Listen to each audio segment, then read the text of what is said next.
What is Marxism?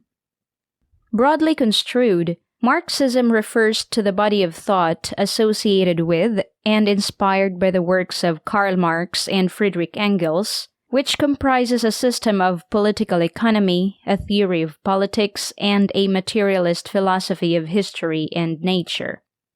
As is well known, Marxism was one of the most influential intellectual forces of the 20th century. After the Russian Revolution of 1917, Marxism, which is now also known as Marxism-Leninism, became the official political ideology of the Soviet Union, and subsequently of the so-called People's Democracies of Eastern Europe and China.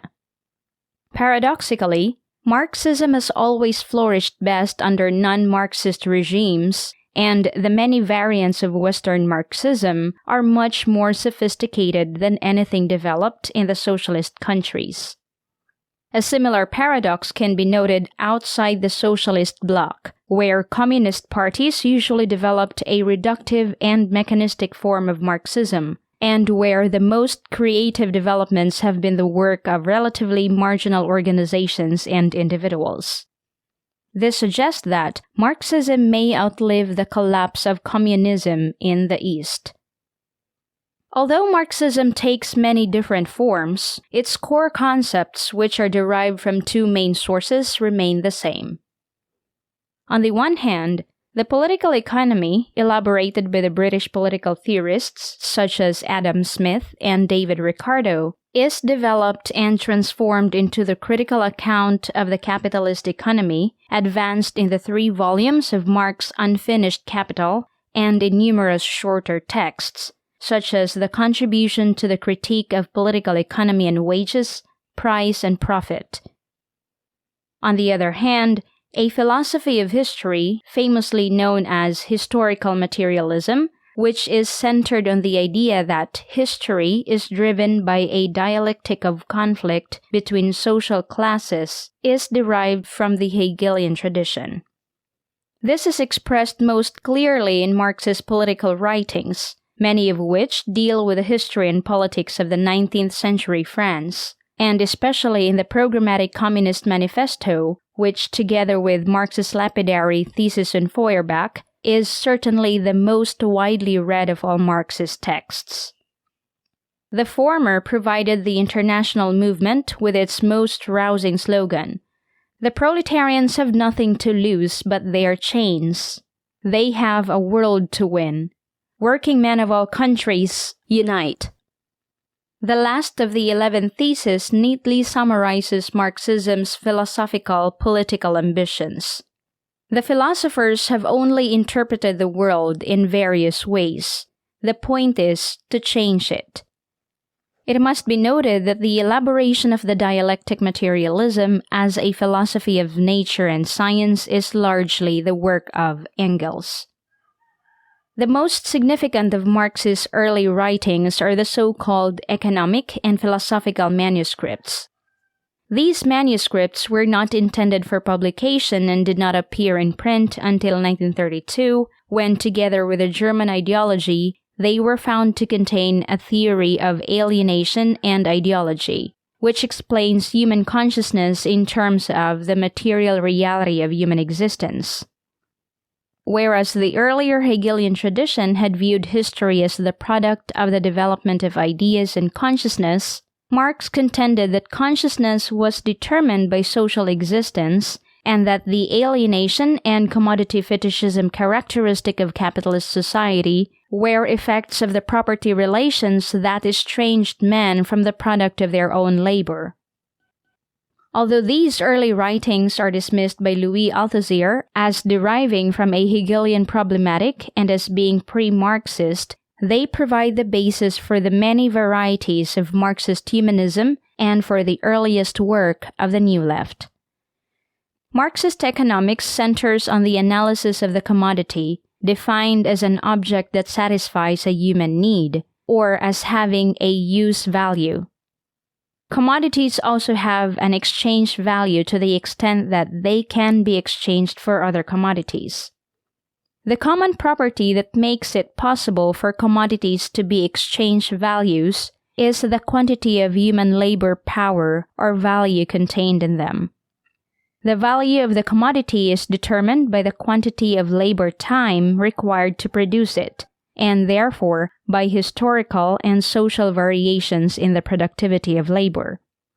The value of labor power itself is determined by the value of the necessities required to reproduce it, or in other words, to sustain the wage laborer or proletarian. Under capitalism, according to Marxist economic theory, the wage laborer does not, however, simply reproduce the value of his wage. He also produces surplus value, or value in excess of the cost of reproducing his wages. According to Marx, this is the source of the capitalist profit, without which the system cannot work.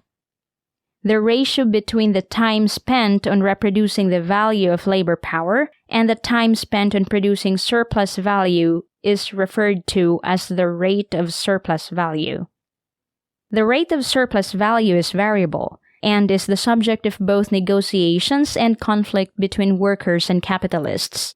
But surplus value must always be produced.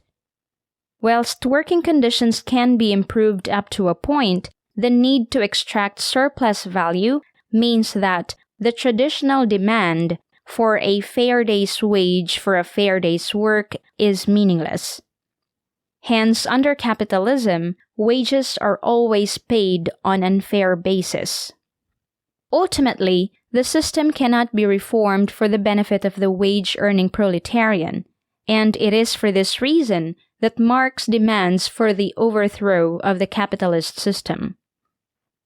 The Communist Manifesto proclaims that the history of all society hitherto has been the history of class struggles, in which classes defined by economic relations of production come into conflict and either reconstitute society through revolution or destroy one another. In the age of capitalism, the struggle is one between the bourgeoisie, which owns the means of production, and the proletariat, which is nothing but the labor power it is forced to sell in order to survive. According to Marx, by creating the modern capitalist mode of production and the proletariat exploited by that system, the bourgeoisie has created the means of its own destruction. This is why Marx likens capitalism to a person carrying his own coffin to the grave and bury his own self there. Marx believes that capitalism has reduced the whole of human existence to naked self-interest and the cash nexus that destroy human relations. Being the product of the capitalist mode of production, the proletariat is both its enemy and its heir, and the continued development of modern industry threatens to reduce the working classes to extreme poverty. For Marx, therefore, it is in the interest of the proletarians to abolish classes by abolishing the private ownership of property and capitalist relations of production, and eventually establish a dictatorship of the proletariat. For Marx, only then will it be possible to establish an association of citizens in which the free development of each person is the condition for the free development of all. As we can see, Marxist economics provides the basis for the analysis of culture, ideology, and politics in accordance with the base superstructure model. However, as some scholars see it, this is notoriously Marxism's weak point.